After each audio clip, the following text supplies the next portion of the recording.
yang bersarang tersebut berada di dekat tulang belakang. Dirinya menjelaskan bahwa tim forensik hanya melihat dari arah masuknya anak peluru ke dalam tubuh Brigadir J, sehingga dirinya tidak dapat memastikan terkait jumlah eksekutor penembak Brigadir J. Ade menegaskan bahwa tidak ada tanda-tanda kekerasan selain akibat senjata api pada tubuh Brigadir J.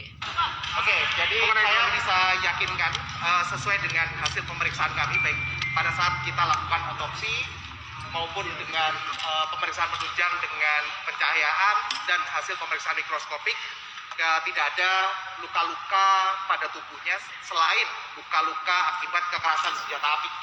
Ya, jadi luka-luka yang kita dapat semua tempat-tempat yang mendapatkan informasi dari keluarga, selain yang diduga ada tanda-tanda kekerasan di sana, namun kami sudah bisa pastikan dengan keilmuan forensik yang sebaik-baiknya bahwa tidak ada tanda-tanda kekerasan selain kekerasan senjata api pada tubuh korban. Seperti itu. Apa ada perbedaan Pak dari Ada berapa arah tembakan? Ada berapa luka tembak yang ditemukan pas saat melakukan otopsi ulang, Pak? berapa yang nembak Pak? Oke, jadi kalau apakah ada perbedaan apa tidak, kami tentu nanti akan kita lihat sama-sama ya pada saat kita perbandingkan di sidang pengadilan. Dari ahli yang pertama yang melakukan otopsi pertama, sekalipun juga kami yang melakukan otopsi ulang. Otopsi ulang ini tentunya ada plus minusnya pastinya ya. Tentu gambaran luka pun pasti akan lebih baik di otopsi yang pertama daripada yang otopsi kedua. Tapi dari kita bisa lihat bahwa otopsi yang kedua ini kami masih bersyukur banyak baik itu bantuan dari Allah Subhanahu wa taala, dari Tuhan Yang Maha Esa, serta dari tim yang kami siapkan, penasehat kami juga semua memberikan petunjuk bahwa gambaran luka-luka yang kita temukan pada tubuh masih cukup jelas.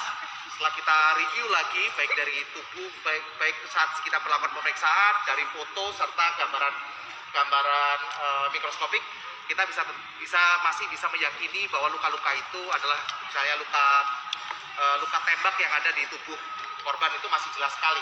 Sehingga kalau dikatakan bagaimana apakah perbandingannya antara otopsi pertama dengan otopsi kedua, terus terang nanti kita sama-sama lihat di pengadilan pada saat kita hadir sebagai memberikan kesaksian, dan saya rasa dari Bareskrim juga bisa melihat memperkuat keyakinannya dari hasil otopsi ulang ini dengan otopsi yang pertama.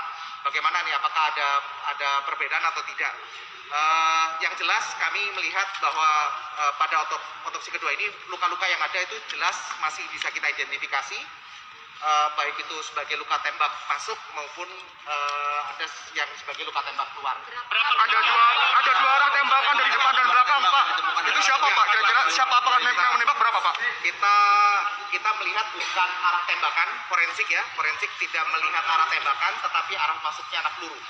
Arah masuknya anak peluru kita lihat ada 5 luka tembak masuk dan 4 luka tembak keluar, seperti itu. Dan itu memang bisa kita jelaskan dari hasil pemeriksaan lain, termasuk hasil pemeriksaan kami, kita bisa jelaskan sekali bagaimana arah masuknya anak peluru itu ke dalam tubuh korban, serta bagaimana dia secara sesuai dengan lintasannya dia akan keluar dari tubuh korban. Berarti kira-kira berapa penembak Pak? Maksudnya di mana aja, Pak? Jadi kalau berapa penembak saya tidak bisa jawab. Kami bukan saksi mata, tapi memang dari luka-luka yang ada itu tadi ada 5 luka tembak masuk dan 4 luka tembak keluar. Persatuan Dokter Forensik Indonesia atau PDFI memastikan Brigadir Yosua Huta Barat atau Brigadir J tidak mengalami penganiayaan sebelum tewas. Kematian Yosua dipastikan karena kekerasan senjata api atau penembakan. Dari hasil autopsi, ada 2 luka fatal yang menyebabkan kematian Brigadir Yosua. Hasil autopsi kedua terhadap Brigadir J disampaikan oleh Ketua Tim Dokter Forensik Ade Firmansyah pada Senin 22 Agustus. Ade menerangkan tewasnya Yosua di rumah dinas Irjen Verdi Sambo karena penembakan. Ia menjelaskan tim forensik tak menemukan luka kekerasan lain selain luka senjata api di tubuh Yosua. Dijelaskan olehnya, dari pemeriksaan ditemukan 5 luka tembak masuk dan 4 luka tembak keluar. Ini artinya ada 1 peluru yang bersarang di tubuh Yosua sesaat setelah tewas. Menurut Ade, peluru tersebut bersarang di dekat tulang belakang. Ade berujar dari 5 tembakan tersebut 2 diantaranya fatal dan menyebabkan kematian. 2 tembakan tersebut berada di kepala dan dada korban. Terkait dengan autopsi ini, Ade memastikan pihaknya tak mengalami tekanan dari manapun. Jadi saya bisa yakinkan sesuai dengan hasil pemeriksaan kami, baik pada saat kita lakukan otopsi maupun dengan pemeriksaan penunjang dengan pencahayaan dan hasil pemeriksaan mikroskopik tidak ada luka-luka pada tubuhnya selain luka-luka akibat kekerasan senjata api. Ya, jadi luka-luka yang kita dapat semua tempat-tempat yang mendapatkan informasi dari keluarga selain yang diduga ada tanda-tanda kekerasan di sana, namun kami sudah bisa pastikan dengan keilmuan forensik yang sebaik-baiknya bahwa tidak ada tanda-tanda kekerasan selain kekerasan senjata api pada tubuh korban. Seperti itu. Hasil otopsi ulang jenazah Brigadir J rencananya akan diungkap pada hari ini. Tim dari Persatuan Dokter Forensik Indonesia akan mengumumkan soal hasil otopsi ulang jenazah Brigadir J. Dari hasil otopsi ulang tersebut diketahui dapat membuktikan berapa jumlah eksekutor penembak Brigadir J. Hal itu disampaikan oleh Ketua Komnas HAM Ahmad Taufan Damanik. Taufan menyampaikan bahwa hasil otopsi dapat mengklarifikasi temuan dan dugaan eksekutor lain yang menembak selain Baradae. Taufan menilai jumlah eksekutor penembak Brigadir J adalah salah satu hal krusial yang dapat diungkap dari hasil otopsi. Sementara itu, rencananya tim SUS dan Bareskrim juga akan mendampingi pengungkapan hasil otopsi tersebut. Pengungkapan otopsi ulang jenazah Brigadir J akan digelar di Mabes Polri pada hari ini. Pengusutan kasus tewasnya Brigadir J hingga saat ini masih terus berjalan. Rencananya hasil otopsi kedua jenazah Brigadir J akan diumumkan pada Senin 22 Agustus hari ini. Selain itu, Komisi 3 DPR juga akan memanggil Komnas HAM, Kompolnas, dan Lembaga Perlindungan Saksi dan Korban atau LPSK. Kadif Humas Polri Irjen Pol Dedy Prasetyo menyatakan hasil otopsi jenazah Brigadir J akan disampaikan oleh Perhimpunan Dokter Forensik Indonesia. Sebelumnya, tim dokter forensik telah selesai melaksanakan otopsi ulang jenazah Brigadir J pada 27 Juli lalu di Jambi. Banyak pihak yang menanti hasil otopsi tersebut untuk menjawab soal luka jengkel pada tubuh Brigadir J. Dikutip dari tribunnews.com, pengumuman hasil otopsi kedua jenazah Brigadir J itu juga merupakan bagian dari proses penyidikan. Sementara itu, Komisi 3 DPR juga akan memanggil Komnas HAM, Kompolnas, dan LPSK hari ini. Anggota Komisi 3 Habibur Rahman menyatakan bahwa pihaknya ingin menggali perkembangan isu terkait penegakan hukum dalam kasus Brigadir J. Selain itu, pemanggilan juga bertujuan untuk memaksimalkan tugas, pokok, dan fungsi tiap institusi. Seperti diketahui, penanganan kasus pembunuhan Brigadir J telah memakan waktu sebulan lebih. Polri telah menetapkan 5 tersangka, yakni Irjen Verdi Sambo dan istrinya Putri Chandrawati. Kemudian Barada Richard Eliezer atau Baradae, Bribka Riki Rizal, dan Kuat Ma'ruf.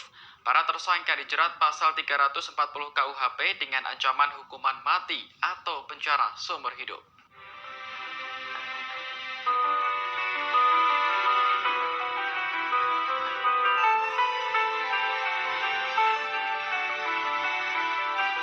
Hasil otopsi ulang jenazah Brigadir J akan mengungkap banyak hal, termasuk dugaan adanya 2 eksekutor yang melakukan penembakan. Hal itu disampaikan oleh Ketua Komnas HAM Ahmad Taufan Damanik. Dikabarkan hari ini, Senin 22 Agustus 2022, hasil otopsi ulang Brigadir J akan segera diumumkan. Hasil otopsi ulang akan diumumkan di Mabes Polri oleh tim dari Persatuan Dokter Forensik Indonesia didampingi penyidik tim SUS Polri dan Bareskrim. Ia menambahkan hasil otopsi ulang akan mengklarifikasi dugaan adanya eksekutor lain selain Baradae yang diperintahkan oleh Verdi Sambo. Hal ini menjadi krusial lantaran jika benar ada 2 eksekutor, maka Brigadir J mungkin ditembak oleh 2 senjata api. Dikutip dari wartakotalive.com Senin 22 Agustus 2022, soal jadwal pengumuman hasil otopsi kedua dibenarkan oleh Kepala Divisi Humas Mabes Polri Irjen Dedy Prasetyo. Pengumuman hasil otopsi ulang Brigadir J merupakan bagian dari proses penyidikan tim khusus dan Bareskrim Polri. Namun untuk objektivitas, pengumuman hasil otopsi ulang akan dilakukan oleh tim dari PDFI dan tim penyidik hanya mendampingi. Diketahui otopsi ulang telah dilakukan di Jambi pada Rabu 27 Juli 2022 lalu. Otopsi ulang dilakukan setelah pihak keluarga membuat laporan dugaan pembunuhan berencana terhadap Brigadir J.